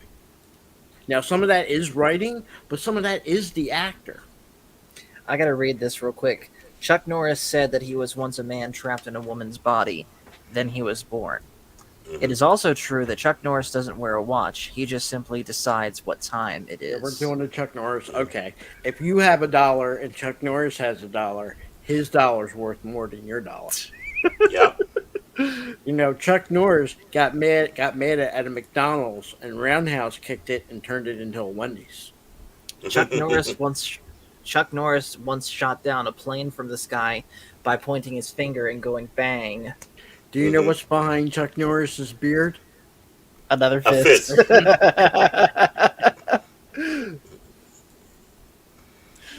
I remember when those were so popular. God, that was almost 20 years ago that people were sharing those things. And they still kind of keep on going because, we still have Chuck. We do. For 80-some years old, he looks pretty dang good. And I know people like a Black Dragon. I totally agree. I can't see Tom Cruise as Iron Man, but there's a lot of acting jobs that were offered to other people, turned down, and you're like, what if? Leonardo DiCaprio was supposed to be in Star Wars as Anakin grown up. Mm-hmm. You know, I don't know how we would have felt in that Clone Wars, Attack of the Clones, because that's pretty much Titanic in space. Yeah. But you'd be amazed. Sometimes the actor makes the movie, or can even break the movie. Yeah, I mean, a lot of people point to Hayden Christensen's acting as a big reason why episodes 2 and 3 weren't that good. Mm-hmm. And I give it to the director. I still He go was to the told director. by George Lucas the mannerisms and the way he talked. He was supposed to do. That's what George wanted him to do. He wanted him to sound how. If you ever heard the original Darth Vader actor without the David Prowse. what's his name's voice over top, but if George Jones got the mannerisms from him with his speech, that's what he was trying to get, the mannerisms from David Prowse. James Earl Jones, his speech, into how Anakin talked. Which makes sense. I mean, if you listen to how Darth Vader talk in some of his sentences, he kind of you're like, did he really say something like that? I mean, even the mannerism of the point. Darth Vader points at the shoulder length, not at like how you're doing it right now, Paul. If you remember when he's talking to Obi-Wan and they get ready, everyone's going to Utapau, he does exact point from the waist, not from up top. But that's something the actor that played Darth Vader, like this. Yeah. So he was told to pick up all the mannerisms. So he's a good actor. Hey, I seen that one movie he did after Star Wars, Jump, with him and Samuel L. Jackson. I liked it. I know a lot of people hate that movie, but that's a movie I liked. I thought he did a good job. Yeah, and here's the thing. He even did a good job, even though it was a crap show, he even did a good job in Kenobi. You know, you have to give him credit because we really can't take out things on the actors, They're only being what they are working with the script and what the director or the producer wants them to act. Yeah. Look at Mark Hamill. He didn't like what they were doing to Luke Skywalker, but he was powerless to do anything. What can you do? You know, Well, what would you say is something that is overly hated yourself that maybe someone should watch? Me personally, Or read, or play, or whatever, yeah. hmm, I mean, I gave my examples already. Mm-hmm. Star Uh-huh. Trek. Go back and rewatch Star Trek Five. Go back and Mm-hmm. rewatch Crystal Skull, especially Mm-hmm. in preparation for this new indie movie, because Right. you might just find, like what happened with the prequels, Indy 5 could come out and be legitimately so bad, at least by your own comprehension of it, could be so bad that it makes Kingdom of the Crystal Skull look like Raiders. Mm-hmm.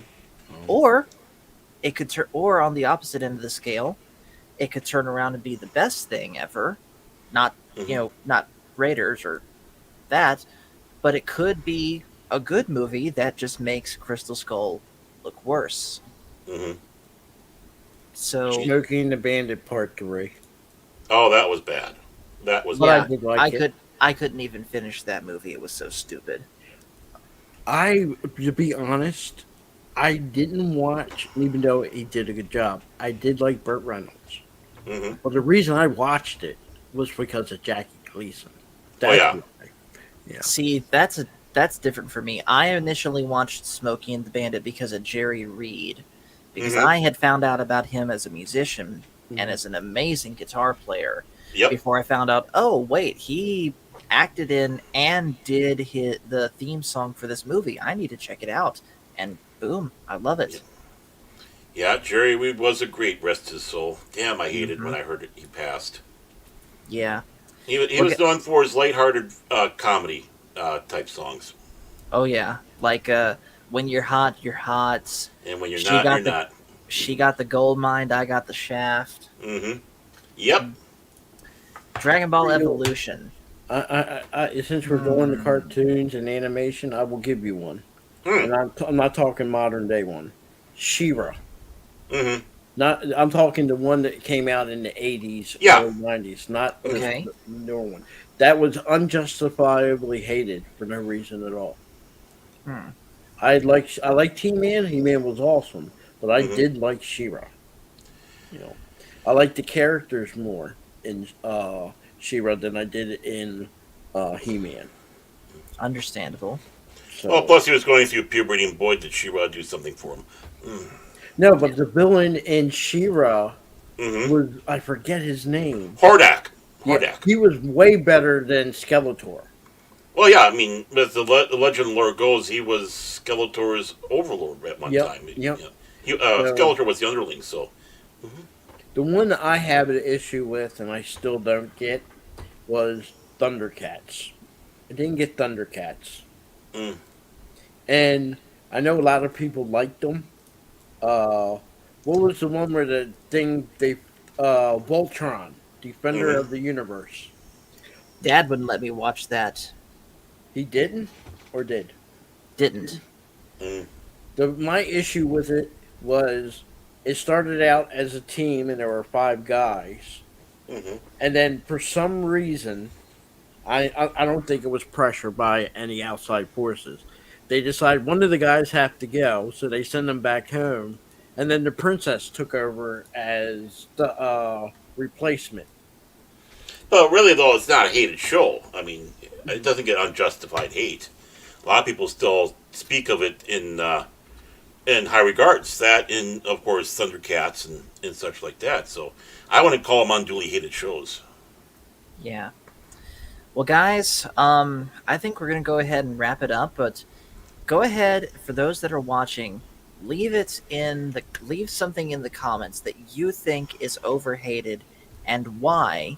And who knows, maybe we might end up checking it out and doing a review of it on something.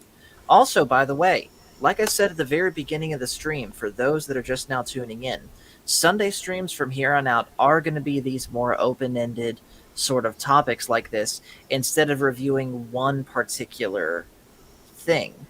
So any topics that you'd like to see us cover, let us know, and we can certainly explore those. So before we go, I do want to Oh, mention I know something that gets a lot of hate that maybe is not unjustified. what's it? Fandomology gets far too much hate, especially from that guy below me here. Yes. I don't hate Fandomology. I always liked Fandomology. Yeah. And I'm going to say something that gets unjustifiable hate. Phil McCracken. The Nah, amount of hate that I get is undeserved. I have had enough of you!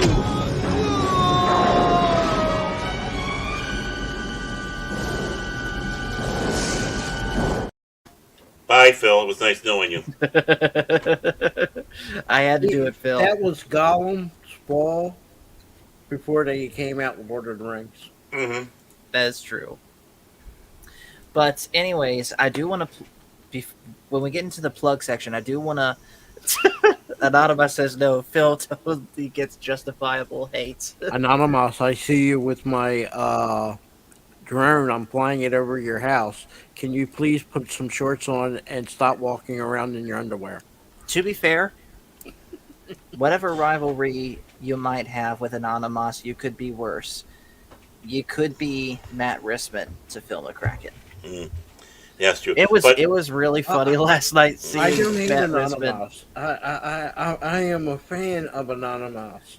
It's just that Anonymous, for some reason, he goes into hiding. He can't hide from me. That's not underwear you're seeing though, Phil. We're not Oh, going to no. go there. No, that's not underwear. That's not. Oh no, no, no. no.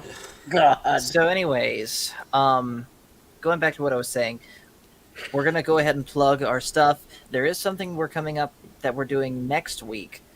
I don't think yet that there's going to be a stream here on this channel because I'll be over on Phil's channel, Release McCracken, where we will be covering part 2 of our Kiss Lordy, you retrospective. speak of the devil and the devil comes. Look who it is. It's Cash Money of the Phantom Booligans. It's good to see the Booligans here. Wait.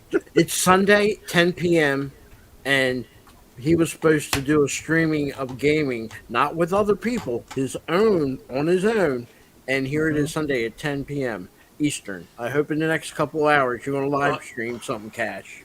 Well, remember he's in California, Stan. They have a different time zone, man. That's okay.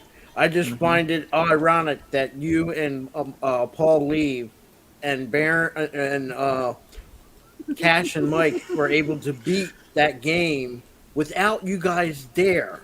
I don't think that happened. I think easy mode was that. Easy mode.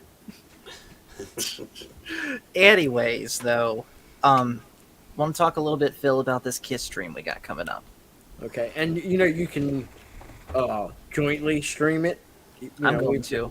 You can do that, but yeah, we're going to be talking the second part of our Kiss. It's going to be from 81 to 95, and out of makeup and all the drama that went into 80s and 90s. Yes. Glorious time. Rest in peace, Eric Carr, by the way. Yeah. And which we will definitely devote a lot of time to. So, yeah. But after that, I'm trying to get a person to appear on Phil Talks. I like to try to get a person at least once a month. So if their time freezes, gets freed up, I should be having a live stream coming soon of that. So. Okay, Phil. I'll do it. Okay, you wore me down. I'll do it. There you go. So, Baron, what do you have to plug coming up? I don't have really much to plug at all, except, of course, on Wednesdays I'm with Mike and Cash Monet on the Pop Talk at 6 o'clock. Let's see, that's 6 o'clock, I believe, Central Time. I'll get corrected. And, of course, noons on Sunday Also, of course, 5 o'clock Central Standard Time on 24/7 Fusion Media.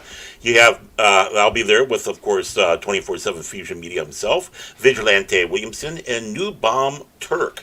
Plus, whatever you guys get me roped into, I'll be more than happy. Like this program here. So, it's always fun to do that. So, Absolutely. and Well, I'm guys- hopefully going to get going here with my own stuff and getting stuff put up back onto new content on my channel. Nice. So again, I said it earlier in the stream. I'll say it again. This coming Tuesday, I know I'm fully expecting to go into this stream alone, but Tuesday Night Trek will be coming back. We're gonna pick up right where we left off in Deep Space Nine Season 2, and we're just gonna go from there.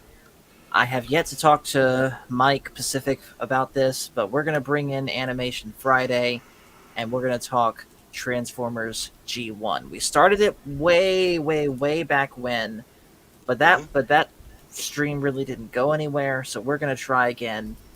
Hope to see you guys there for all of that. I expect I'll probably get a gaming stream at least once this week. I don't know yet when, but The game.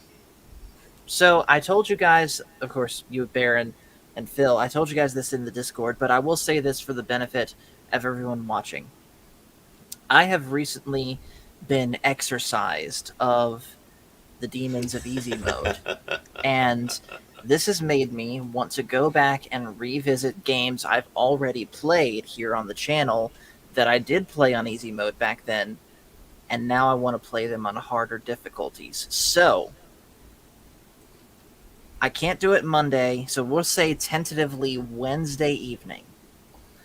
See, I We're told gonna you go conversion back. therapy would work. Yep. Wednesday evening, I don't know yet what time, we're going to go back to Batman Arkham Asylum, Ooh. and I'm going to play that on hard mode. Da, da, da, da, da. I have a challenge for you. Uh-oh. the Play challenge? that on hard mode, but I'm not sure if you have the skin. Wear the skin of Batman Forever. That game does not have it. You sure? Arkham City is the one that has that one. I'm talking Arkham Asylum. Okay. Then use the one from Classic There's- Batman. There's only that one really only has one skin, at least. Okay, that's a lie. It has two skins. I have no idea how to unlock the second one, so I'm pretty much stuck with the defaults. I will look it up for you. All right.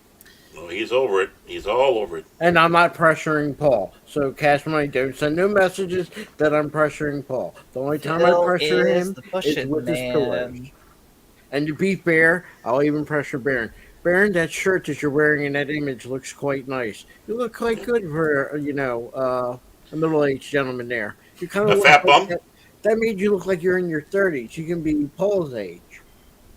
I'm I 28. doubt that. I'm not in my 30s yet. And please don't try and speed it up. It's all right. Look, after 25, it's all downhill. Yeah. Oh, thanks for reminding me. But anyways, Look, guys, Look, you don't believe that I get abused. Look what's said Phil there. is the devil. He's driving us insane. Hmm. Yeah. I'm going to finish that song, by the way. Well, I'm doing it to Whiskey You're the Devil, so if you want to have Okay. something go off by tune, that's Oh yeah, I'm going to. But anyways, guys, we're gonna go ahead and shut it down. So make sure you guys are subscribed to Baron Norman Tag's Fandom Legacy. Make sure Yeah. you subscribe to Release McCracken. And of course, make sure you're subscribed here. So thank you guys for watching. Make sure you hit like and subscribe if you haven't already. We'll see you Tuesday for Tuesday Night Trek. And as always, remember, this is where fandoms collide. I See hate you you later. all. Hooligans. Hooligans. Anonymous says Phil is the devil's butt wart. We're going to end on that. Whoa, See you guys whoa, later. whoa, whoa.